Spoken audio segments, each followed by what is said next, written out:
Um, I'm Phyllis Yavner. I am a member of Hayvn. I think I'm one of the early members of Hayvn as well. I am a licensed psychotherapist and certified career counselor. I have a private practice here in Darien, and I'm really happy to be with you today. So today we're going to talk about breakthrough habits to boost productivity. And when I was meeting with Malou and was kind of thinking about what to talk about, she said this was actually something a lot of members requested. So I thought a lot about it, and I thought ways to kind of present this material from 3 different perspectives. And if we have time at the end, I have a little mindfulness activity we can do. If not, that's okay.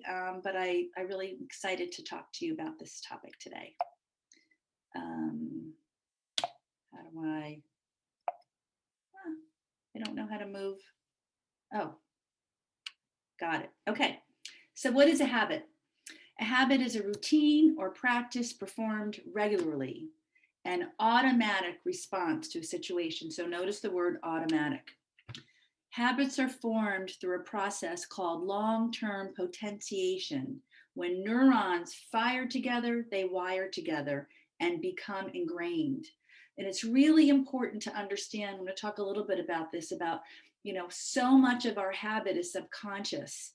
And we need to be able to really look at them to see if they're working for us. The quality of our life is determined by the quality of our daily habits. So if we look at sort of our lives and we say, we do like a little acid test, like, are things okay?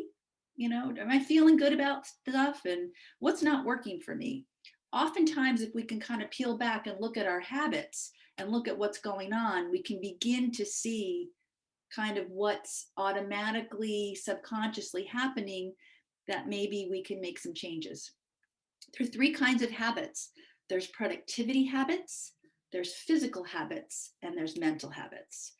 I'm going to talk briefly. I have 4 good sort of suggestions for the productivity, physical, but we're going to talk a lot about the mental habits. Being a therapist in my orientation, I'm a big believer in kind of what's going on under the hood really contributes to a lot of our behaviors. Each habit will improve our life, but 3 together will supercharge your success and happiness. So let's have that productivity. So when we look at productivity, you have to kind of look at 3 things. So when we look at productivity, it's just about, what I have in the day, how much do I have to get done, and how do I make myself very efficient? And we're not going to get into the mental stuff. We're just looking at productivity. So one really great boost is something called the 5-second rule, which means the moment you have an instinct on something, the minute you have it, literally take an action. Like 5, 4, 3, 2, 1, like you say, oh, I have to call somebody. Just either quickly make a note to call them, quickly dial something, but take action. Because if you don't take action within 5 seconds, your brain will actually move you back, will talk you out of it and won't let you do it. So, change your mind. Like a great idea is, let's say you want to stop eating bread, and every time you go to a restaurant, the waiter brings over bread and you say, no bread, take the bread away. Like the 5-second, you've taken action because you've said to yourself, I'm not eating bread. I'm not doing that for myself. So be very quick within 5 seconds, because the brain is going to talk you out of the decision. Okay, so that's a quick productivity rule. Second one, whoops, what did I do here? Oh, I don't know how to do that. Oh, return. Use your space bar. Oh, thank you. It's not working. I don't know why it's not working. I'll try this. The next one is called pick the top 3. Okay, so for a super productive day, we all know this, ladies, but we never do it. But really, really, if you study all the success strategies out there, and I've read all the books, for a super productive day, plan the night before. Literally, just make a list. What do I need to do? Who do I need to call? And literally do it the night before you go to bed. Then pick the top 3, because when we do to-do lists, they never work. They're too overwhelming. We never get them done. Pick 3 of them and work in descending order of an easy factor using time blocking. So time blocking works way better than a to-do list. It just means, okay, I've got all these things to do tomorrow. I'm just going to pick the top 3 and I'm going to do this one at 10 o'clock for 20 minutes. I'm going to do this one here. I'm going to do this one there, and I'm committing to it. And then set a timer. If we time ourselves in doing a task, we're playing beat the clock, and we'll get it done. It's a quick, easy way to just boost creativity and boost productivity. The next one is go on a media diet. I know this is sort of like old hat by now, but just a couple of studies to show you that, you know, we love social media, but we hate it at the same time. It gives us lots of choices and access, but it also keeps us hostage. A recent journal article says that, you know, people open their phones 58 times a day. I mean, that's kind of crazy. UT Austin School of Business says they did a study. People who are most reliant on their smartphones performed poorer than their less reliant counterparts. So the more we use, the more we Google something, we don't know something, we actually, our performance weakens because we're really not using our brains anymore. We know from studies that say our cognitive ability is decreasing. You know, they took tests on kids, and kids who had to study for a test, the more time they spent on their phone, the poorer they did the next day on that test. The thing about social media and the phone is that it is addicting, and it takes a lot to be aware that we're on the phone for so long. I'm really recommending that you could put a timer on an app, you know, and if you're gaming or if you're on Instagram or if you're scrolling.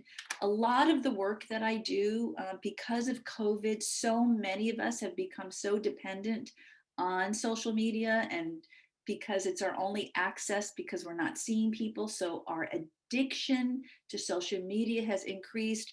I have so many people that I work with today that say, oh my God, I can't get up for work. I'm tired all the time, and I'm really depressed and anxious. And then I say, well, what time are you going to bed? And they're like, oh, well, you know, I just start scrolling. It's 3 hours later.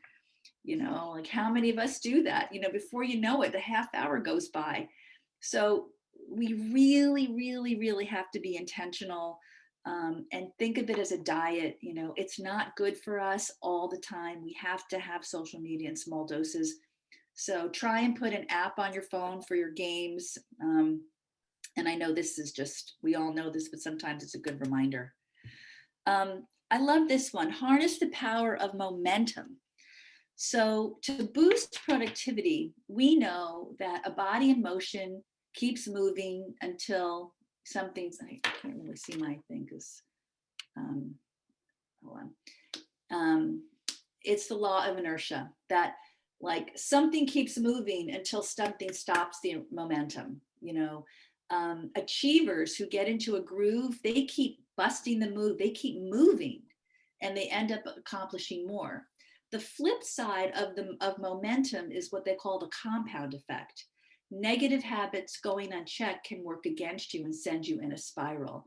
So, you know, for example, how many of us sit on a couch and we go, you know, I really should get up and go do this. Yeah, maybe I'll do it in 5 minutes. Or yeah, maybe in a half hour. Let me check my, you know, Facebook, or let me check my emails first. That the more we sit, the more we want to sit. The more we move, the more we want to move. Then the body keeps, if we keep moving in a task and we keep physically moving, we are more likely to get more stuff done. So I would really encourage everybody to think about, like, how much are we sitting during the day, you know, and notice the sitting, and noticing that the more we sit, the more less we're apt to get up, get errands done, and get things done. So I would, why isn't that working for me? I don't know why. Okay, so those are sort of productivity habits. The last one I'm going to throw in there is I didn't have a slide for it. It's called the Pomodoro Method, and it's a way of studying or doing a focused task. It was a professor, his last name was Pomodoro, like the tomato, but he found that if you work in blocks of 25 minutes at a time, everybody can focus for 25 minutes. So if you put a timer on your phone and say, all right, I'm just going to write this email, I'm just going to get this done for 25 minutes, and then we stop. And then we get up, we take a snack, we have a break, we walk around, and we go back in again for 25 minutes.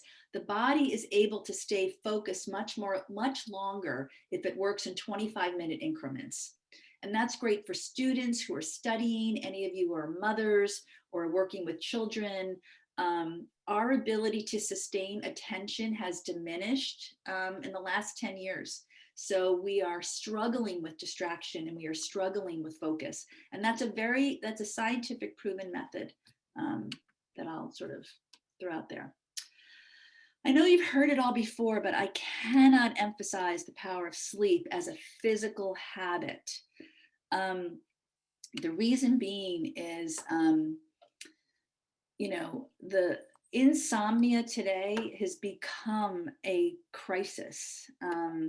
We are not sleeping anymore. We are sleeping less than any other point in history. The price of insomnia creates reduced productivity. It creates accidents. It creates a lot of money in the workplace, $31 billion. People make mistakes on an assembly line or while they're driving. The lack of sleep is epidemic. Sleep is so bad. Our children are not sleeping enough. Teens who stay up late, they perform poorly on a test. And we know that fatigue impairs, our cognition.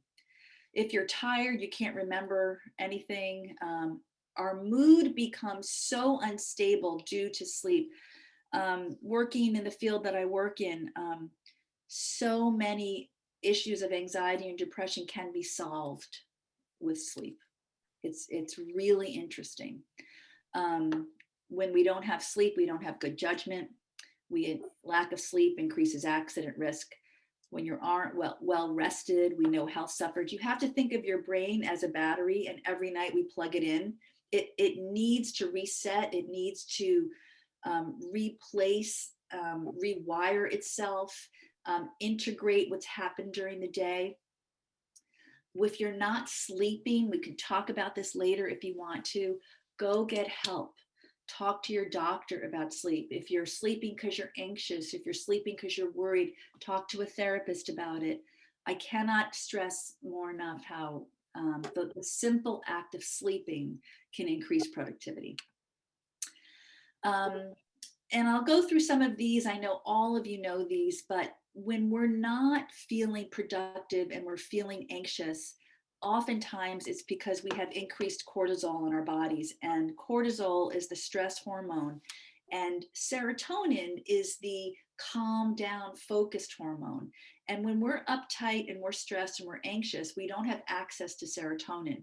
The quickest way to kind of do a little bit of reset throughout our day is to recognize when we're beginning to feel signs of muscle tension. So the first place we get it is in our neck and our back and our shoulders. We start to feel tight. That's our body telling us that the cortisol level is beginning to rise in our bodies. The minute cortisol gets there, all of the other stress hormones begin to rage. Our heart rate goes up, our blood pressure goes up. So literally, I know it sounds so simple, but literally taking a deep breath and stopping yourself and saying, oh, I feel a little something. I must be getting stressed. I must be feeling anxious. I must be overwhelmed.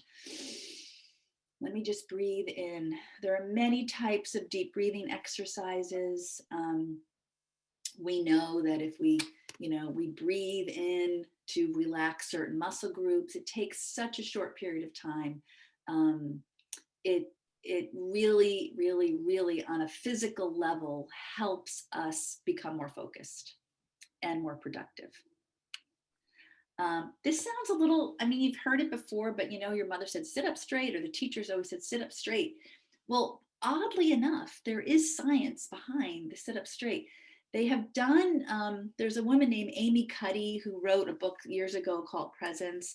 A lot of her work, and even more recent work, is sort of saying that there's something about a hunched over back, like when we're like on a computer, there's something about being hunched over that thwarts the production of serotonin. Believe it or not, it interferes with the production, and that the simple act of putting our shoulders back and up boosts our energy levels. It elevates our mood.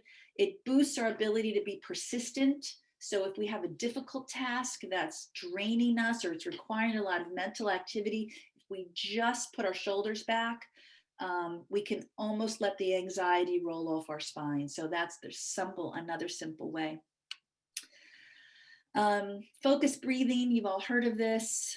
We can go through this later, but I know this is sort of a little bit of rote. We know to focus breathe, and we know that the breathing, again, is all about that accesses our ability to be more focused. So now my favorite part is mental habits. These to me are the most important, because these are the ones that go undetected and really affect our productivity. So let's have a look. Some habits, mental habits, can take us towards our goals, and others can take them away. And the way we talk to ourselves, and if we're not sort of aware of it, good mental habits can boost productivity, can boost happiness, and increase our overall success. All of you are familiar with James Clear. If you haven't read the book Atomic Habits, I recommend it highly. And the idea is, how do we make these new habits I even just talked about? We make them obvious. We know the cues, like the stress in our neck. We begin to know when we need to change the habit. We make it attractive, sort of like the top 3 choices. Make it easy. Give ourselves a reward if we do something new. And those are just simple things. The body, we seek pleasure and avoid pain. So we have to kind of look at when we want to start a new habit, we want to go on a diet, we want to exercise more. We have to start small, and we have to say, all right, if I'm just going to walk for 10 minutes today, and after that, then I get to do this with myself. And what's happening, when I talked earlier about the brain gets addicted, and the brain responds to cues. So if you want to start a new habit, it's often helpful to change your location, change where you're sitting, change your desk, change something, because your brain, if you do a habit that you don't really like, if you're going to the refrigerator too much, or you're drinking too much wine at night, or you're spending too much time on social media, the idea is to begin to do your evening routine or evening activities in a different order or in a different location, because your brain will call and crave to you to go back to its old habits. When we have to understand, we have an animal reptilian brain. So the idea is to think about, just walk to the refrigerator a little differently, or do things out of order. That will sort of help us, as well. Now, the ancients, they really had it going on. You have power over your mind, not outside events. Realize this, and you will find strength. So any of you who know anything about the Stoics, Marcus Aurelius, the Greeks, they were the ones way back when who started to really analyze and think about the power of the mind. And I think it's worth just remembering that this is so old, and our struggle as humans is so old, to overcome, a lot of these old patterns of thinking. So what they often say is, what we say to ourselves in response to any situation determines our mood and our feelings. There's an external event, then there's self-talk, and then there's feeling and reaction. This is really true. We are responsible with how we feel.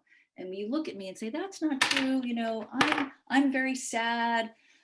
This happened, but it's the way we interpret the situation. It's the way we interpret behavior that creates our mood. And that can impact productivity. So let's talk about self-talk for a second and how it can affect productivity, and then how we can overcome it to kind of really get over humps that get in our way of being productive. First of all, self-talk, like everything else we talked about, is a habit. It often appears in telegraphic form, meaning we're about to give a presentation and all of a sudden we're feeling symptoms of panic, and an image will flash. And there's usually an image of the past or a past experience that begins to block us. And all of a sudden we see this image, and then our self-talk, our old patterns of our old mental talk begins to come back. Anxious self-talk is typically irrational, but it sounds like the truth. Negative self-talk can perpetuate avoidance. Self-talk can initiate a panic attack. Negative self-talk is a series of bad habits. Just like productive and physical habits, we can create healthy habits of mind. It just takes intention and persistence. So there are many types of negative self-talk personalities. So let's take a look at them and see. We don't have to raise a hand. I wouldn't do that to anybody, but maybe we'll recognize ourselves in each of these. So the first one is the worrier. And the worrier promotes anxiety. So let's take a look at what the worrier does. The promotes anxiety and fears that what is happening is dangerous or embarrassing. The worrier anticipates the worst. The worrier overestimates the odds that something bad or embarrassing will happen. It creates grandiose images of potential failure or catastrophe. The worrier is always vigilant. And the battle cry is, what will they, oh, there's a typo there. What will they see? What will they think of me if they see me? So you have to look at, if you notice you worry a lot, you're constantly guarding the perimeter. You're constantly thinking this bad thing could happen. If they don't do this, this will happen. And I have to do this because this bad thing will happen. And worry is essentially a form of control. We think that if we worry about something enough, we can control an outcome. So notice if you find yourself worrying a lot. The critic. The critic promotes low self-esteem. So notice sort of the, what each negative self-talk personality gives us, okay? So if you're struggling with low self-esteem, notice maybe we have an inner critic. The inner critic is constantly judging and evaluating our behavior. It jumps on any mistake to remind you that you're a failure. The critic generates anxiety by putting you down because you didn't perform your best. It always compares you to others and always sees others coming out better. Like, how come I didn't get that? How come I didn't do that? The battle cry is, what a disappointment you are. That was stupid. So if you notice those sort of thoughts in your head, we might have a sub-personality going on called the critic. The victim is next. The victim promotes depression. So it's a part of us that feels hopeless or helpless. It creates anxiety by telling us we're not making progress, this condition is incurable, recovery is not possible. It believes nothing will ever change. The battle cry is, I can't do this, I'll never be able to do this. So if you're noticing that some victimization comes up in situations, it could be the fact that there is a victim personality that's sort of persistent in our negative self-talk. Then there's a perfectionist, close cousin of the critic, but instead of putting you down, it goads you to do more. We should be working harder. We should always be pleasing. The critic is the perfectionist is intolerant of setbacks and convinces us that self-worth is dependent on externals, money, status, achievement, acceptance, and love. The battle cry is, I should do this. I have to do this. I must do this. So it's important to sort of reflect. And, I would just sort of ask if any of this resonated with any of you. There's a lot of source, that the source for all of this stuff is often our childhood, is often messages we got from a parent, from a teacher, from a spouse, from a sibling, and that to recognize that if we have these critical selves or these parts of us that when we are about to launch a new venture, if we're about to go on an interview, if we're about to do something and we hear these nagging voices, that's when we're going to learn to counter some of that and recognize that this is just old stuff that's in the way of our productivity and our success.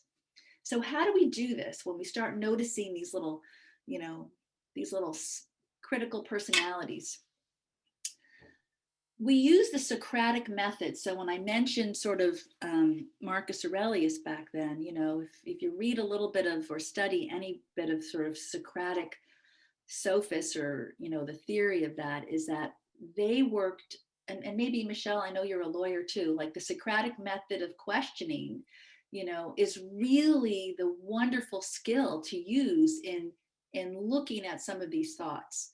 And we say things like, what is the evidence for this? Like, oh, I'm never going to find love again, or no one ever is going to love me, or my business is never going to be successful. Well, what is the evidence for this? And if you really take a hard look at it, there really isn't any evidence. Is this always true? Oftentimes, our inner critics use dichotomous thinking, meaning it's all black or all white. And if you notice that sort of coming into your thinking, you're like, wait a minute, it's not all good or all bad. There's always a middle ground here. And then we ask ourselves, has this been true in the past? Have I been a total failure my whole life? And you go, well, no, I really haven't been a total failure my whole life. I've had some successes, and what are the odds that it's really happening? Will that plane go down? Or will that person not take my sales pitch? What are the odds? Well, maybe it's a 50%. Okay, those are decent odds. What's a percentage that I'll book this business? What's a percentage that this will happen? And we begin to look at it and we begin to distance ourselves from the critical self. What's the worst that can happen? I don't get the pitch, my kids never talk to me again, and what's so bad about that? It's highly unlikely family members will never talk to you again. But if business ventures or ideas or confronting people or things we need to do, what is really the downside and can we live with it? And one of the other ones is, are we looking at the full picture? Oftentimes we just get so focused on a negative outcome that we can't see the bigger picture. And are we being objective? So how do we disrupt the old habits that we've had and create new ones? So notice that when you're engaging in negative self-talk, usually what shows up for us are negative feelings and negative emotions. Negative emotions are literally the telltale signs that our thinking is beginning to get off. So if we're starting to feel anxious, we're starting to feel depressed, or we're upset, think about what story we are telling ourselves about the situation we are in.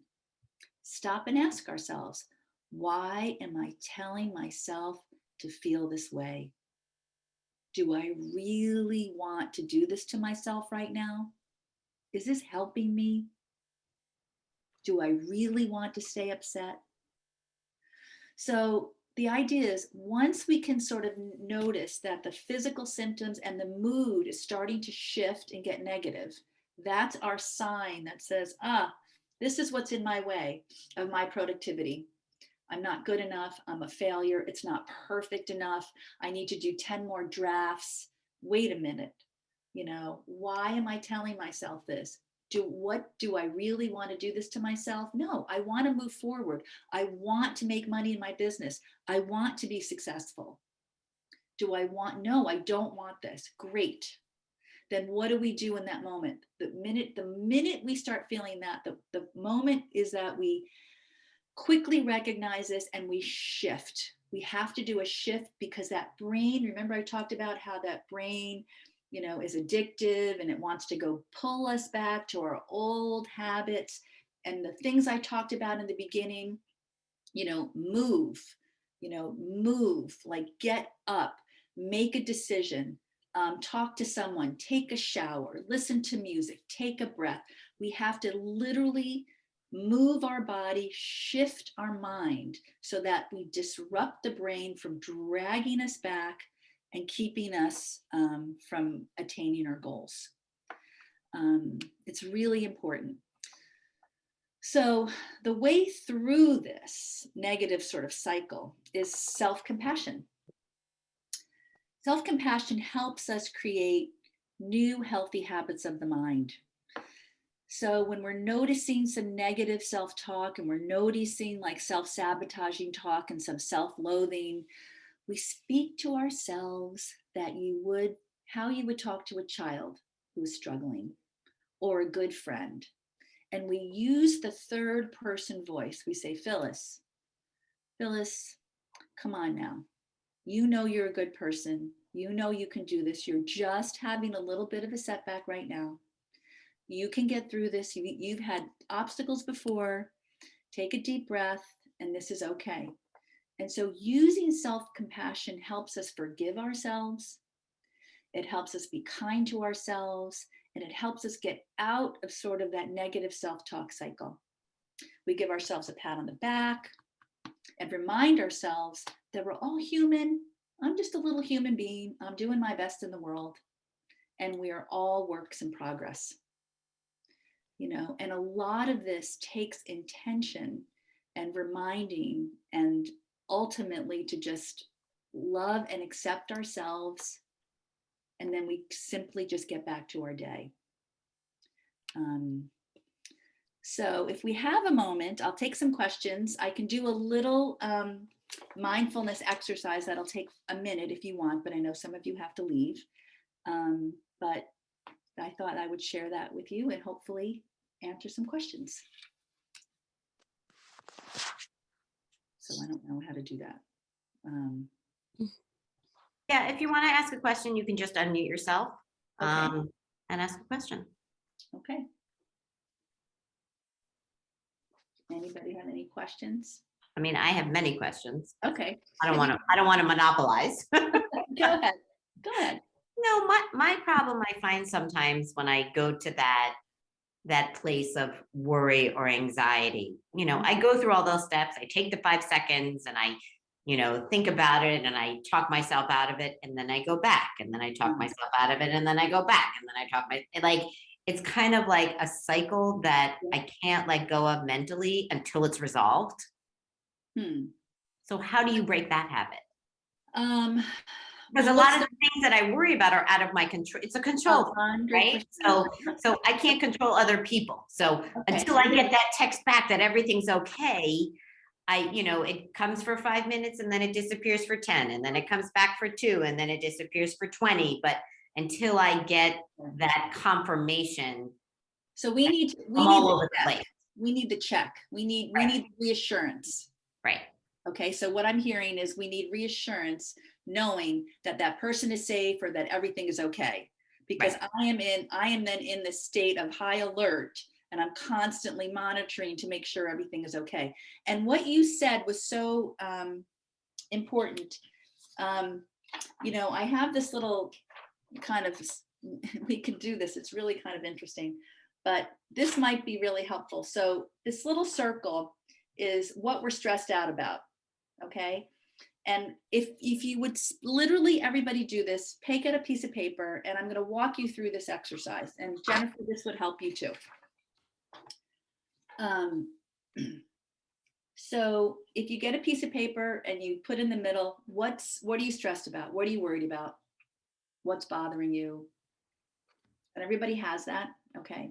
Then around the circle, write, how does thinking about that issue make me feel? Okay, so go around and write, how does thinking about that make me feel?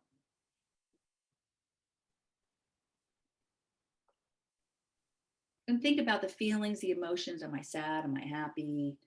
Out of control?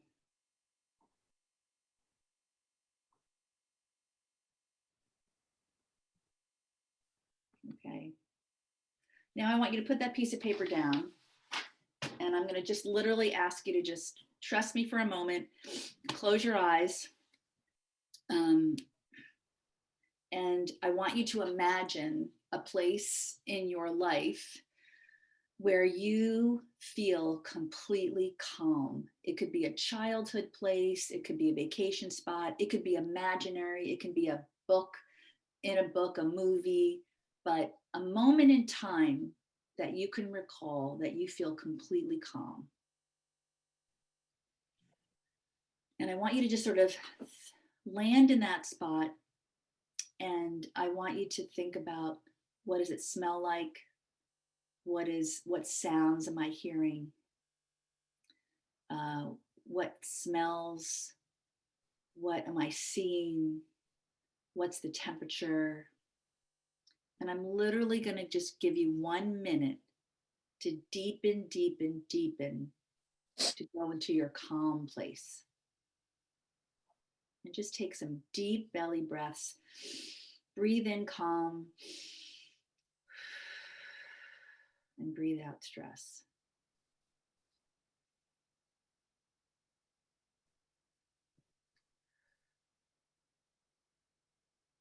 And really deepen.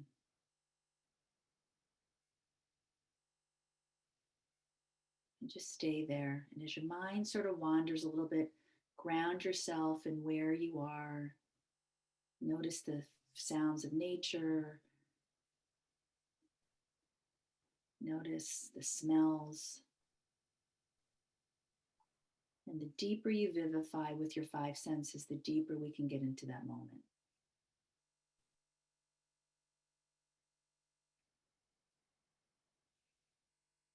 Breathe in, feel the calm, feel your body just relaxing into this space. Let your muscles get heavy, and let all your cares and worry drop down to the ground.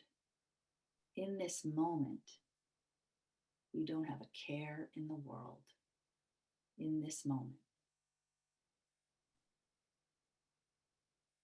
breathe in and breathe out. Breathe in and breathe out. Breathe in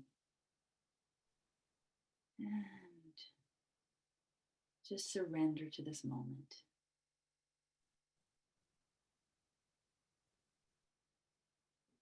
Now, I'd like you to take your piece of paper back and turn it over and write, make a circle in the middle, and write the same stressor that was bothering you.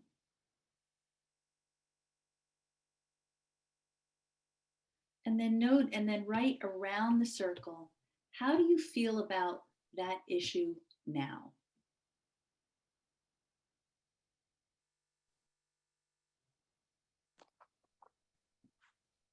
What do you notice? And take a moment.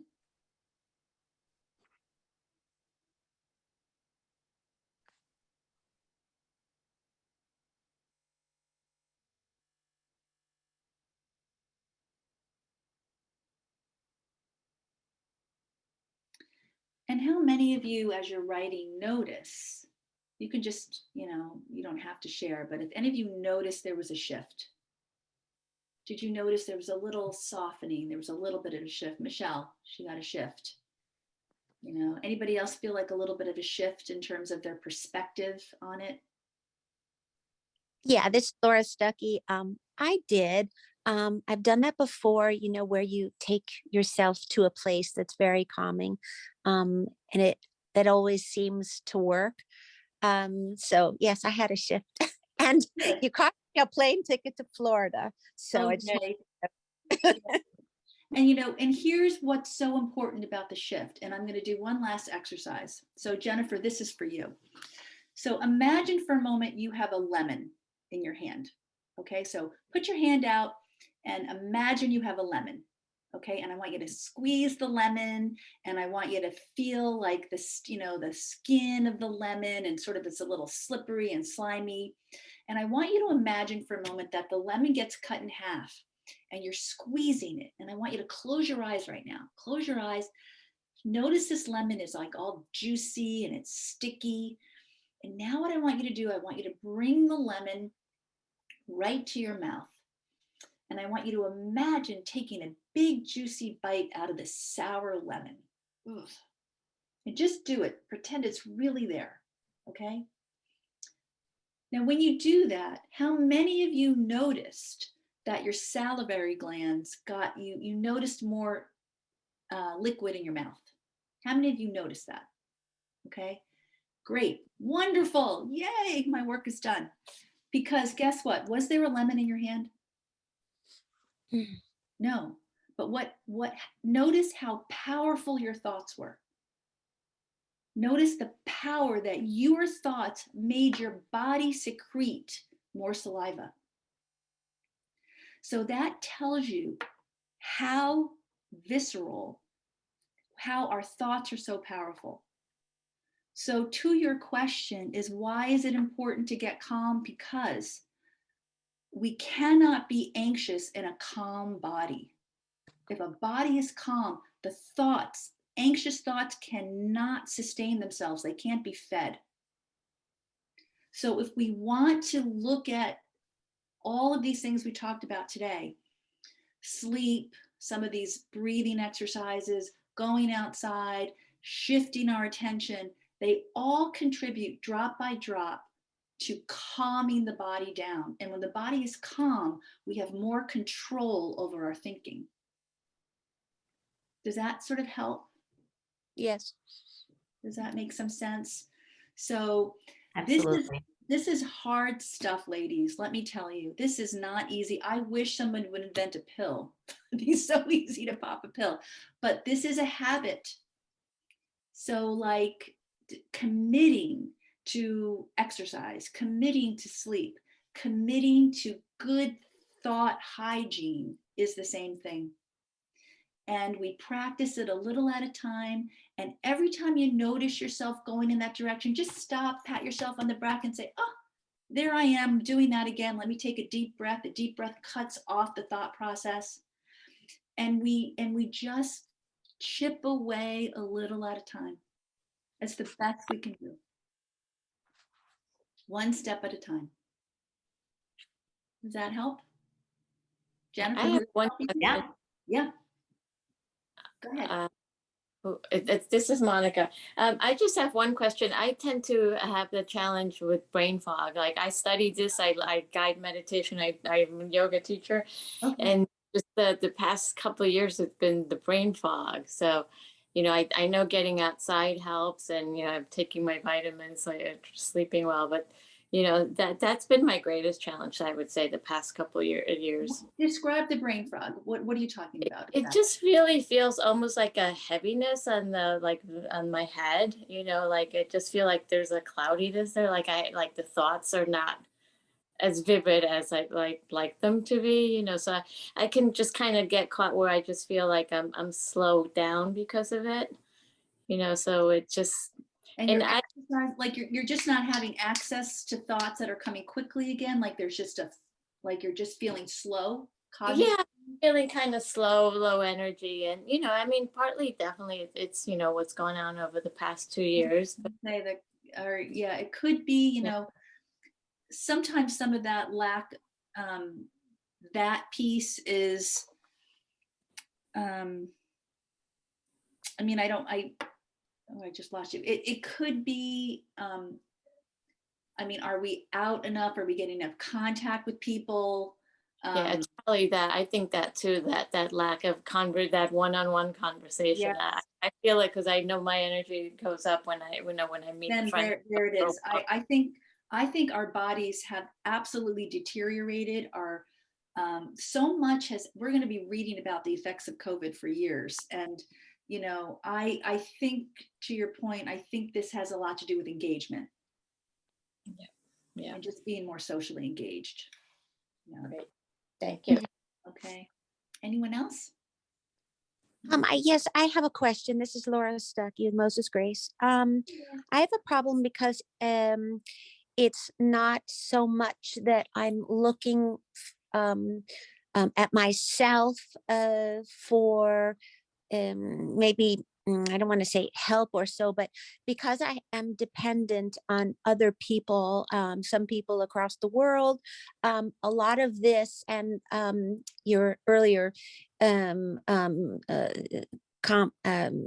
earlier person had said that coming out of COVID, you know, it's been difficult for everybody, but particularly when you're dependent upon outside people, outside resources, outside, you know, jobs, outsourcing, this sort. So all of this kind of can make you a little crazier, because it's not necessarily that you're dependent on your performance. You are also your expectations that things are coming, you know, coming to fruition, are getting done in a timely manner. And because of COVID, you know, people have changed their way of working. Things have really slowed down. So it's almost you have to be much more flexible, but when you're trying to run a business, it's very frustrating. So any ways to help with that? Yes, this is about acceptance, believe it or not. It's accepting that, you know, change is very difficult for humans. Okay. And particularly if, you know, we had a routine, we had a way of doing business, it's all been upended. Yes. All been upended. Our way of life is upended. And you're right, the way of living is upended and business is upended. And so, you know, Darwin, it's adapt or die. I hate to say that, but we have to find ways to adapt, meaning that we can get frustrated, and we will, but we can choose our reaction.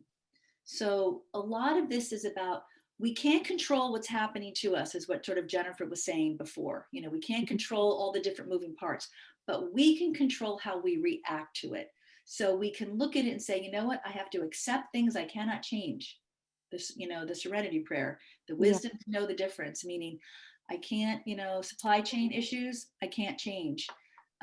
But I can get mad or aggravated or upset, or I can take a step back and say, you know what, I have to lower my expectations. I have to talk to my customers and my clients and lower expectations. And if those customers don't choose to work with me anymore, if my business drops, trust that the universe will open up other areas of abundance and I will find another flow. All we can do in the midst of what we can't control, we can only control our response and reaction. Yeah. If that helps a little bit. But it's about acceptance. It's accepting things we cannot change. If we can learn to accept things, we actually decrease a lot of resistance and stress in our life. And let me tell you, that's the hardest thing to do, is accept things that we can't change. But it is the way towards peace and trust. And we have to trust, you know. Anybody else? Any other questions? Yeah, any other questions? Thank you so much, Phyllis. This was so refreshing and just calming. Actually, listening to you talk made me calmer. Oh, I'm so happy to hear that. Well, thank you for letting me be with all of you. And thank you so much. As I said, we record the sessions, so you can look for a link, and we'll have it up on our website and our YouTube channel. And I hope to see everybody here soon. Thank you so much. Thank you.